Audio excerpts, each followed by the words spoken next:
Chapter 3 Gautama. In the town of Savatthi, every child knew the name of the exalted Buddha, and every house was prepared to fill the alms dish of Gautama's disciples, the silently begging ones. Near the town was Gautama's favourite place to stay, the grove of Jetavana, where the rich merchant Anathapindika, an obedient worshipper of the Exalted One, had given him and his people for a gift all tales and answers which the two young ascetics had received in their search for Gautama's abode had pointed them towards this area. And arriving at Savatthi, in the very first house, before the door of which they stopped to beg, food has been offered to them, and they accepted the food.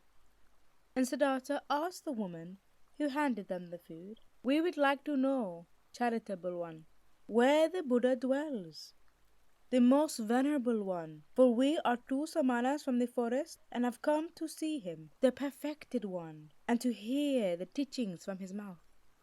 The woman replied, "Here you have truly come to the right place, you Samanas from the forest. You should know, in Jetavana, in the garden of Anathapindika, is where the Exalted One dwells. There you pilgrims shall spend the night, for there is enough space for the innumerable who flock there to hear the teachings from his mouth." This made Govinda happy, and full of joy he exclaimed, "Well so, thus we have reached our destination, and our path has come to an end.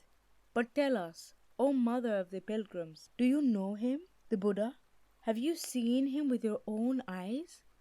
"Many times I have seen him, the Exalted One," said the woman. "On many days I have seen him, walking through the alleys in silence, wearing his yellow cloak, presenting his alms dish in silence at the doors of the houses, leaving with a filled dish." Delightedly, Govinda listened and wanted to ask and hear much more, but Siddhartha urged him to walk on.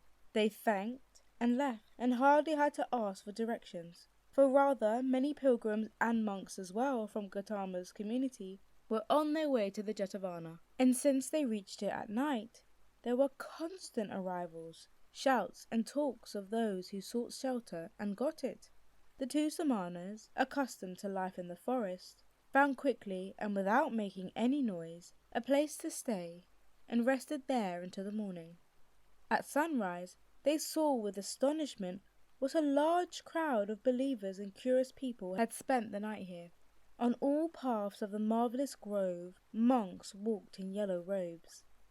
Under the trees they sat here and there, in deep contemplation, or in a conversation about spiritual matters. The shady gardens looked like a city full of people, bustling like bees. The majority of the monks went out with their alms dish to collect food in the town for their lunch, the only meal of the day. The Buddha himself, the enlightened one, was also in the habit of taking this walk to beg in the morning. Siddhartha saw him, and he instantly recognized him, as if a god had pointed him out to him. He saw him, a simple man in a yellow robe, bearing the alms dish in his hand, walking silently. "Look here," Siddhartha said quietly to Govinda. "This one is the Buddha." Attentively, Govinda looked at the monk in the yellow robe, who seemed to be in no way different from the hundreds of other monks. And soon Govinda also realized, this is the one. And they followed him and observed him. The Buddha went on his way, modestly and deep in his thoughts. His calm face was neither happy nor sad. It seemed to smile quietly and inwardly. With a hidden smile, quiet, calm, somewhat resembling a healthy child, the Buddha walked, wore the robe, and placed his feet, just as all of his monks did, according to a precise rule. But his face and his walk, his quietly lowered glance, his quietly dangling hand, and even every finger of his quietly dangling hand expressed peace, expressed perfection, did not search, did not imitate, breathed softly in an unwithering calm, in an unwithering light, an untouchable peace. Thus Gautama walked towards the town to collect alms, and the two Samanas recognized him solely by the perfection of his calm, by the quietness of his appearance, in which there was no searching, no desire, no imitation, no effort to be seen, only light and peace.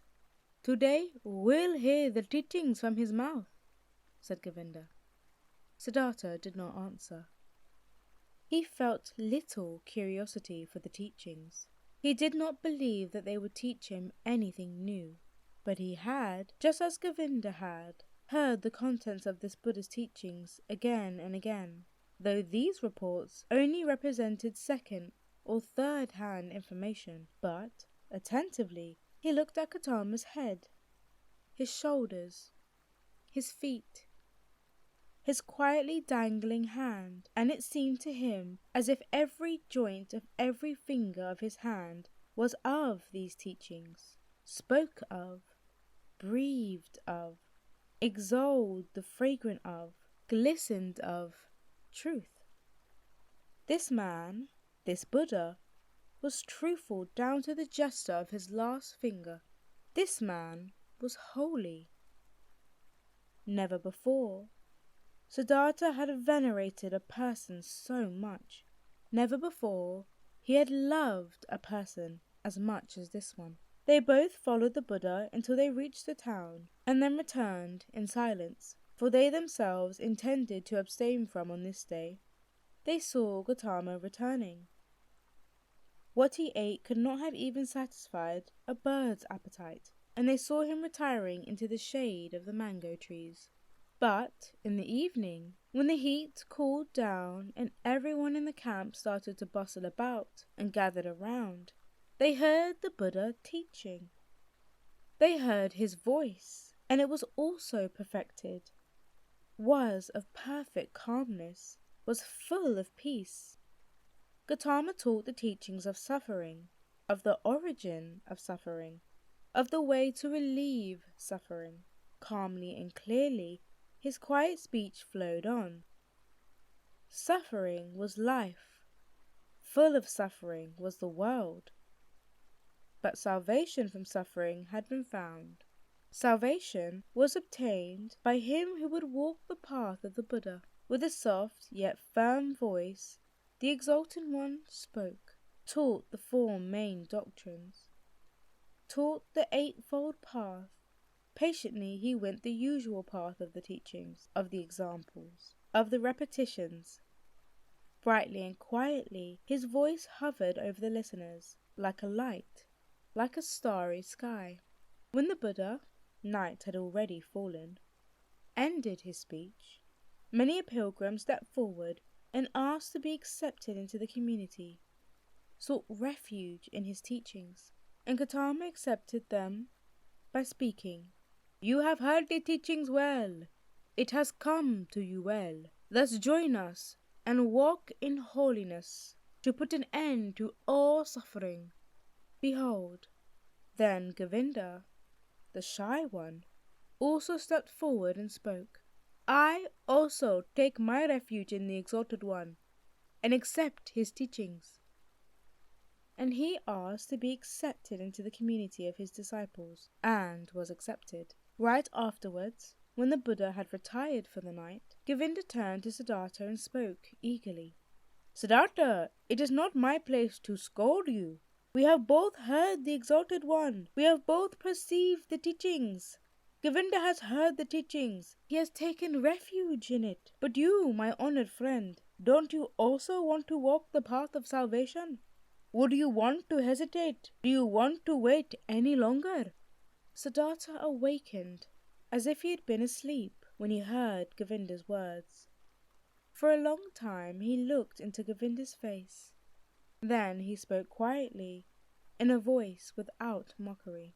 "Govinda, my friend, now you have taken this step.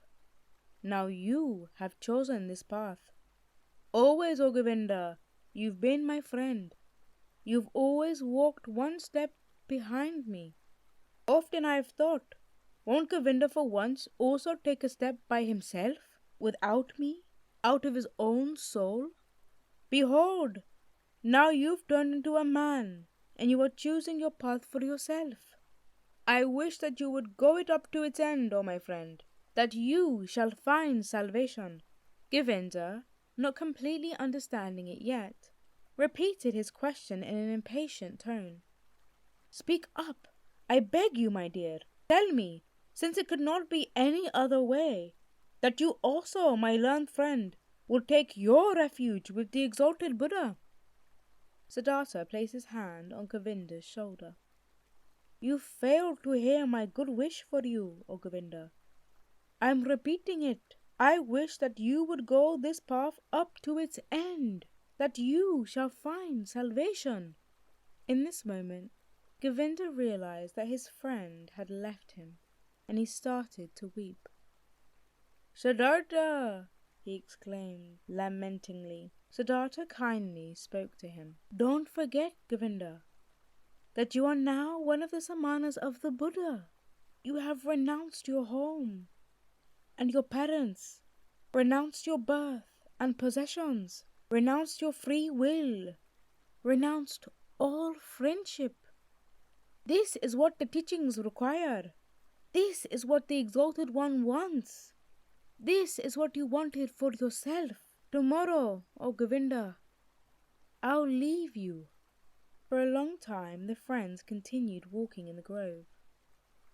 For a long time they lay there and found no sleep. And over again Govinda urged his friend he should tell him why he would not want to seek refuge in Gautama's teachings, what fault he would find in these teachings. But Siddhartha turned him away every time and said, Be content, Govinda. Very good are the teachings of the Exalted One. How could I find fault in them?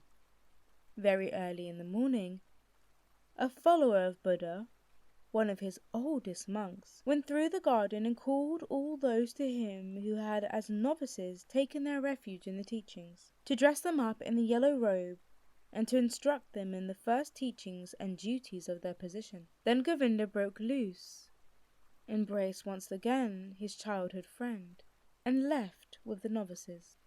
But Siddhartha walked through the grove, lost in thought. Then he happened to meet Gautama, the Exalted One, and when he greeted him with respect, and the Buddha's glance was so full of kindness and calm, the young man summoned his courage and asked the Venerable One for the permission to talk to him. Silently, the Exalted One nodded his approval. Siddhartha spoke. Yesterday, O Exalted One, I had been privileged to hear your wondrous teachings. Together with my friend, I had come from afar to hear your teachings. And now my friend is going to stay with your people. He has taken his refuge with you. But I will again start on my pilgrimage. As you please, the Venerable One spoke politely. Too bold is my speech, Siddhartha continued. But I do not want to leave the Exalted One without having honestly told him my thoughts. Does it please the Venerable One to listen for me for one moment longer? Silently, the Buddha nodded his approval. One thing, O most Venerable One, I have admired in your teachings most of all. Everything in your teachings is perfectly clear, is proven. You are presenting the world as a perfect chain, a chain which is never and nowhere broken, an eternal chain, the links of which are causes and effects. Never before this has been seen so clearly. Never before this has been presented so irrefutably.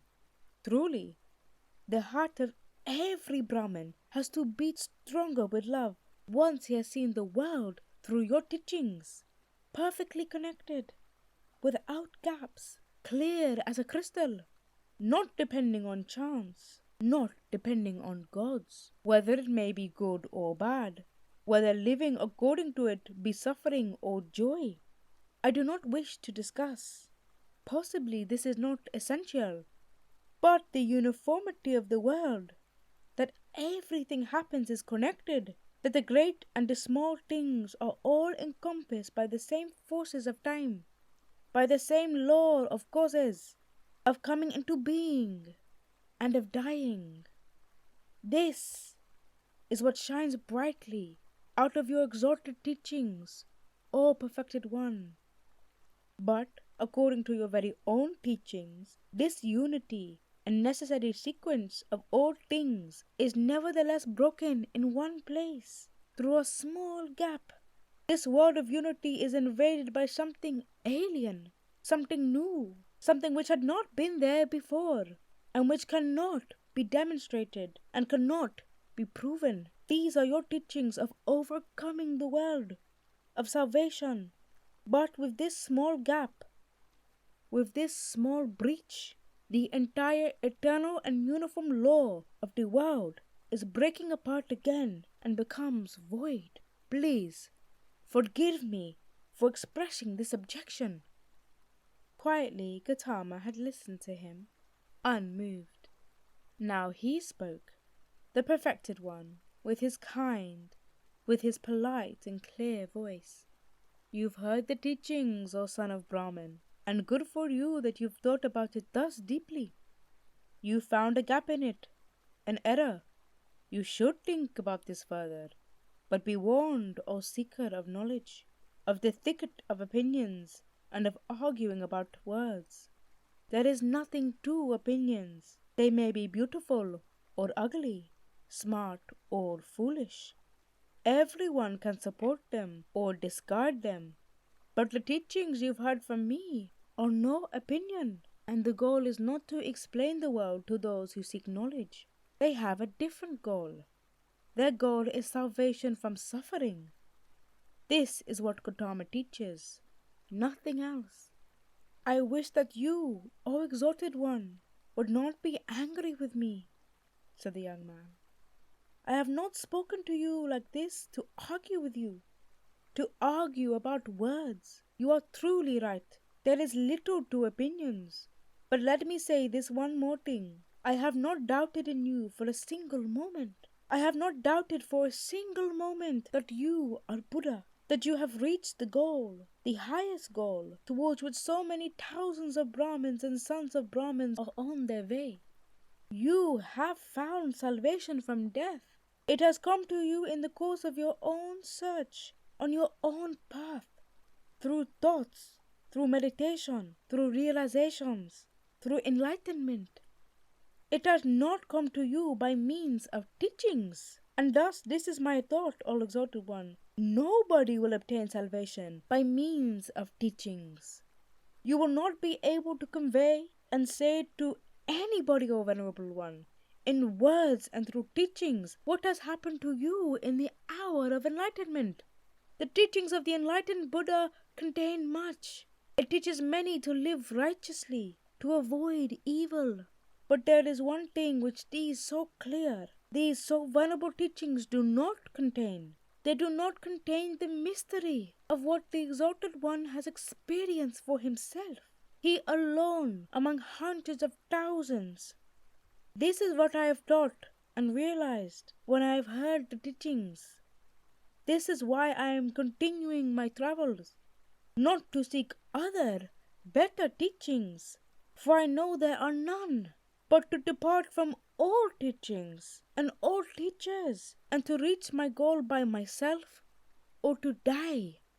But often I'll think of this day, O exalted one, and of this hour, when my eyes beheld a holy man. The Buddha's eyes quietly looked to the ground. In perfect equanimity, his inscrutable face was smiling. I wish, the Venerable One spoke slowly, that your thoughts shall not be in error, that you shall reach the goal.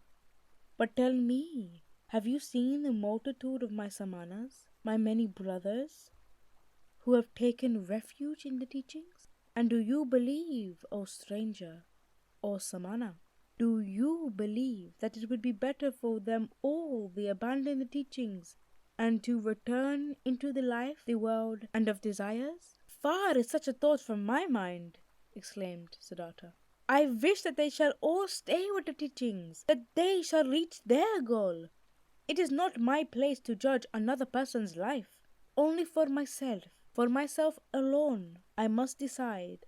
I must choose. I must refuse. Salvation from the self is what we Samanas search for, all exalted one. If I merely were one of your disciples, O venerable one, I'd fear that it might happen to me, that only seemingly, only deceptively myself would be calm and be redeemed, but that in truth it would live on and grow.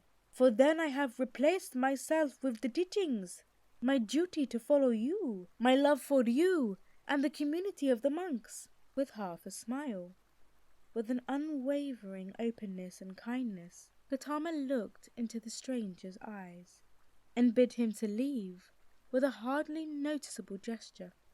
You are wise, O Samana, the venerable one spoke. You know how to talk wisely, my friend. Be aware of too much wisdom. The Buddha turned away, and his glance and half of a smile remained forever etched in Siddhartha's memory. I have never before seen a person glance and smile, sit and walk this way, he thought.